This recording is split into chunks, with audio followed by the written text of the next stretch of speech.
March 17, 1969. Elvis Presley was a passenger on a commercial flight from Los Angeles to Memphis when the plane suffered a catastrophic engine failure. With the aircraft losing altitude and passengers panicking, Elvis did something that had nothing to do with being famous and everything to do with being human. What happened in those terrifying minutes showed who Elvis really was when the spotlight didn't matter.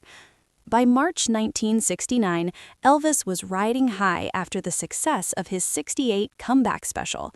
After years of average films and slipping popularity, he'd reminded everyone why he was the king. He felt energized, focused, and was heading home to Memphis to see his father and prepare for his return to live shows. He was traveling commercial that day, something rarer for a star of his level, but Elvis had always liked the quiet normalcy of it when possible. First class offered enough space, and there was something real about being just another traveler among everyday folks. The flight had been smooth for the first hour and a half. Elvis was in seat 2A, reading quietly, glancing now and then at the clouds outside. The plane was roughly two-thirds full, around 80 people, families going home, businessmen in ties, some college kids. No one had made a fuss over him yet, or if they noticed, they kept it polite. Then came the sound, not explosive but off, a rough, stuttering grind from the left engine. The plane trembled. Elvis sensed the change in rhythm, the wrongness of it. The aircraft dipped, not wildly like in films, but enough to spill drinks and rattle bins. The engine drone shifted, and his stomach lurched as they started losing height. For a second, the cabin went quiet. People exchanged uncertain looks, not quite panicking yet.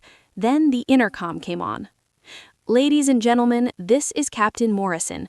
The pilot's tone was controlled but edged with tension. "We've had a failure in the port engine. We're descending. Please stay calm, return to your seats. Flight attendants ready for emergency steps." The cabin stirred, not full screams yet, but a sharp collective gasp. A woman nearby began to sob. A man a few rows back started praying aloud. A child cried out from the rear.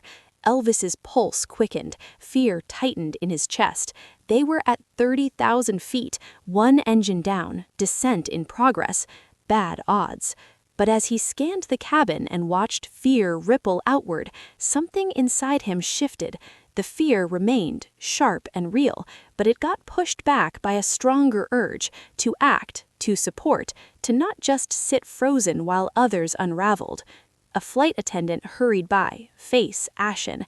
Elvis gently touched her arm. "How serious is it?" he asked softly. She met his eyes, recognition flashing. "Mr. Presley, we're managing. One engine left. We can land on one." But the captain, she dropped her voice. "He's young, first real crisis. He's rattled." Elvis nodded. A rattled pilot could spell trouble as much as the engine itself. "Can you get me to the cockpit?" "Sir, I shouldn't. I won't interfere with flying, I promise, but I might calm things down back here. Please trust me." Her hesitation faded at his steady gaze. She nodded and guided him forward. The cockpit door stood open, standard in emergencies. Inside, two young pilots worked intensely. Captain Morrison gripped the yoke, knuckles pale. The co-pilot flipped through checklists, voice unsteady. "Captain," said Elvis from the threshold. Morrison didn't turn. "Sir, no time. I get it, but the passengers are losing it. If they panic more, start moving, ignore instructions on landing, it could turn worse than any rough touchdown. Let me help so you can concentrate." "I'm keeping us airborne," Morrison replied, strain clear. "You're doing it well," Elvis said evenly. "The co-pilot handles systems, but you need that mic. Let me speak to them. Keep them steady for you." The pilots shared a quick look. From behind, the cabin noise grew. Someone shouted now. Attendants struggled to contain it. "Okay," Morrison said, nodding toward the mic, "but fast. Descent starts soon, maybe 10 minutes to landing prep."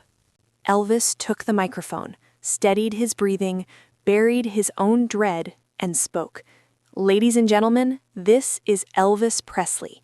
His voice flowed through the speakers, warm, familiar, the same soothing drawl that had eased millions via records. The noise dropped instantly. Heads turned, surprise cutting through fear. I know you're frightened. I'm frightened too. One engine out, descending. Not ideal for any of us.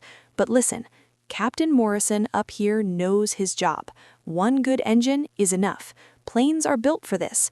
We're not dropping. We're coming down controlled to an airport for a safe emergency landing. He kept it casual, like chatting with neighbors. Now I need your help. Stay seated, follow the crew. When they say brace or heads down, do it.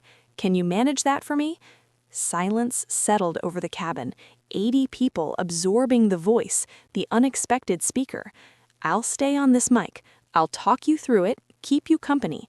When landing nears, I'll explain every bit. We'll handle this together. Trust the captain, trust the team. They're solid. In the cockpit, Morrison's posture eased a fraction. The near hysteria in his motions faded. Focus returned. Elvis, Morrison murmured, eyes on gauges. Can you see them? Elvis glanced back. Tears still fell, but people sat still, attentive. Yeah, they're holding. Good. Tell them descent in 2 minutes. It'll feel sharp, normal for this. Have them remove sharp items from pockets, heels off, aisles clear. Elvis passed it on, voice clear and reassuring, breaking it down simply, like teaching steps to a tune. As the steeper descent began, he continued, sharing a light memory of his own first flight nerves, turning it relatable. He described sensations ahead, ear pressure, speed build, gear thump. That thud you heard? Wheels down, good sign. 3 minutes now, we'll hit firm, it'll jolt, brace. That's ground, that's safe. His tone stayed even, hiding his racing heart, the sweat, the grip of what if. In the last minute, he softened. Each of you counts. Families waiting, friends waiting. We'll get you there.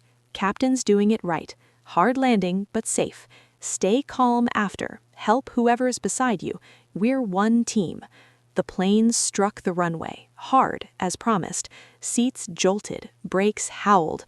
The aircraft shook, skidded briefly. Emergency lights flashed outside. Then stillness. Grounded. Safe. Silence first, then a single clap. Another. Soon the whole cabin erupted, clapping, tears, relieved laughter. Elvis set the mic down, stepped away. His legs trembled now. Adrenaline ebbed, leaving raw nerves. Captain Morrison turned, eyes wet. Thank you. I might not have held it without you calming them. You saved lives. You saved them, Elvis replied. You flew it. I just spoke.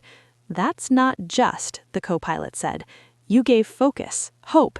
It counted. As passengers slid down chutes, crews checked for harm. Elvis tried slipping away, but hands reached. Shakes, hugs, tearful thanks. A businessman who'd prayed earlier gripped him. I've flown hundreds of times. If trouble hits again, I want you aboard. That was heroic. Not heroic, Elvis said, uneasy. Anyone would have. No, most would have frozen. You stepped up. That's heroic. Later, in a car from the airline, exhaustion hit. Emotional weight more than physical. The near miss pressed heavy. Reporters pushed for the tail. For Elvis, the hero headlines. He brushed it off. The captain and crew are the heroes. They landed us. End of story. The airline offered awards, free flights forever. He declined. He wanted it quiet, no added myth. But for those 80 passengers, it lingered. They shared it with families, friends, generations. The day Elvis helped them save, not through fame or songs, but by being human, choosing to act amid fear. Years on, Captain Morrison spoke of it in interviews. He'd flown long after, faced other crises, but that 1969 flight taught the deepest truth. Calm leadership equals skill in emergencies. Giving people focus beyond terror can tip chaos to survival. Elvis Presley probably doesn't recall me or that day, Morrison once said, but I do. I was young, scared, green. His voice, his presence steadied me, made me better. That's unforgettable. This tale of Elvis on that troubled flight shows heroism isn't always dramatic. Sometimes it's quiet, staying steady while others falter, using what you have, a familiar voice, a way with words, to ease the moment. He could have stayed seated, just another scared soul, no blame, but he saw fear and offered calm instead, saw a young captain strained and lifted a load. That's the subtle heroism. No fanfare, no medals, no legend built, just doing what's needed because it needs doing. The kind that turns away praise, calls it ordinary, but those aboard knew it wasn't ordinary at all.